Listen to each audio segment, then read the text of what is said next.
এই নৌকা জীবিতদের জন্য নয়।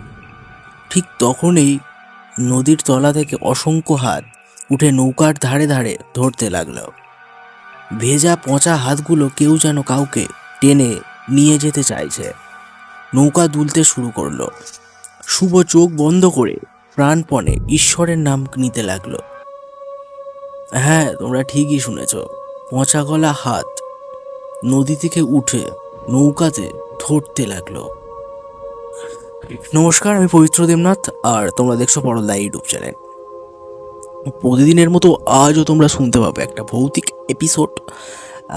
ভিন্ন স্বাদের গল্প তোমরা নিয়ে আসতে বলেছিলে। মনোরঞ্জন দেবনাথ বলে একজন আমাকে করণ করেছিল, দাদা অন্যরকম একটা গল্প নিয়ে এসো। আজ একটা গল্প তোমাদের ঘটনাটা নিয়ে এসেছি।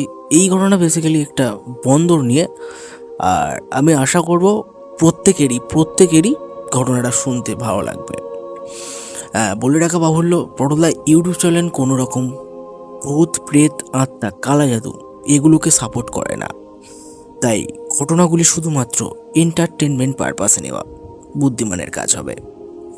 যাই হোক, চলো শুরু করা যাক আরও একটা ভৌতিক এপিসোড।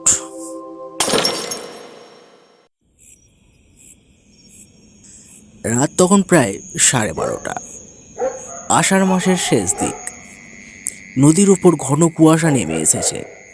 গ্রামের একমাত্র ফেরিঘাটটা দিনের বেলায় যতটা ব্যস্ত থাকে, রাতের বেলায় ততটাই নির্জন।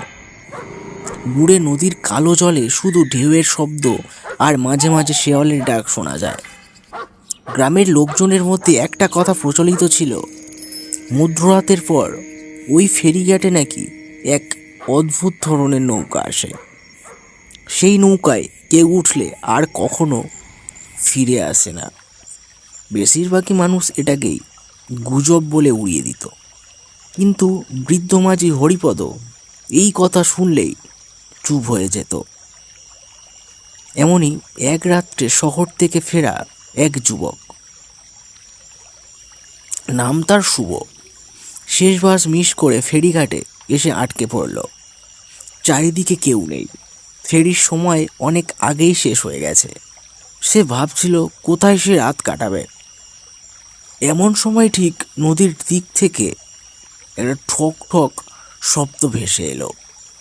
কুয়াশার ভেতর থেকে ধীরে ধীরে একটা পুরানো কাঠের নৌকা ভেসে উঠল। নৌকার মাঝি মাথা নিচু করে বসে আছে, মুখটা দেখা যাচ্ছে না। শুভ অবাক হয়ে জিজ্ঞাসা করলো, ওপারে যাবেন? মাঝি কোনো উত্তর দিল না, শুধু ধীরে ধীরে মাথা নাড়ল। উপায় নেই দেখে শুভ নৌকায় উঠে বসল। নৌকা ছাড়তেই তার মনে হলো চারপাশের বাতাস হঠাৎ করে বরফের মতো ঠান্ডা হয়ে গেছে। নদীর জলও অস্বাভাবিক শান্ত।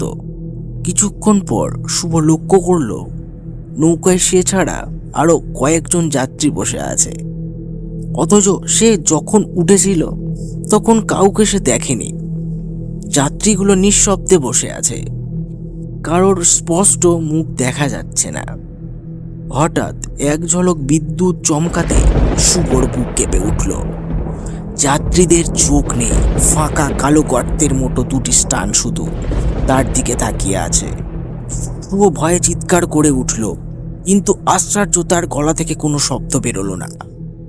মাঝি তখনই ধীরে ধীরে মাথা তুলল। মাঝির মুখও নেই, মুখের জায়গায় শুধু কালো শূন্যতা। নৌকা তখন নদীর মাঝখানে, চারিদিকে কুয়াশা ছাড়া কিছুই দেখা যাচ্ছে না। শুভ মরিয়া হয়ে নদীতে ঝাঁপ দিতে যাবে, এমন সময় পাশের এক যাত্রী ফিসফিস করে বলল, ঝাঁপ দিও না, আমার সবাই ঝাঁপ দিয়েছিলাম। শুভর শরীর জমে গেল। লোকটা আবার বলল, এই নৌকা জীবিতদের জন্য নয়। ঠিক তখনই নদীর তলা থেকে অসংখ্য হাত নৌকার ধারে ধারে ধরতে লাগলো। ভেজা পচা গলা হাতগুলো যেন কাউকে টেনে নিচে নিয়ে যেতে চাইছে। নৌকা দুলতে শুরু করলো।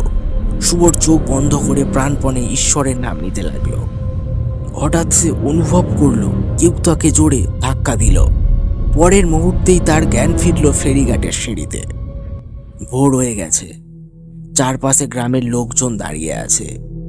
বৃদ্ধ মাঝি হরিপদ তাকে দেখে ফ্যাকাশে মুখে বলল, তুই বেঁচে আছিস? শুভ কাঁপা গলায় সব ঘটনা বলল। হরিপদ দীর্ঘশ্বাস ফেলে জানালো, বহু বছর আগে এই ঝড়ের রাত্রে একটি যাত্রী বোঝাই নৌকা এই নদীতে ডুবে গিয়েছিল। মাঝি সহ সবাই মারা যায়। তারপর থেকে মাঝে মাঝে মধ্যরাত্রে সেই নৌকা ফেরিঘাটে আসে বলে শোনা যায়।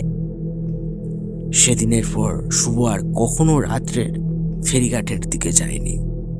তবে গ্রামের লোকজনেরা বলে আজও কুয়াশাচ্ছন্ন রাত্রে ফেরিঘাটে দাঁড়ালে দূর থেকে ঠক ঠক শব্দ শোনা যায়, আর নদীর বুকে চিরে আসা কালো নৌকা ধীরে ধীরে এগিয়ে আসে নতুন কোনো যাত্রীর খোঁজে।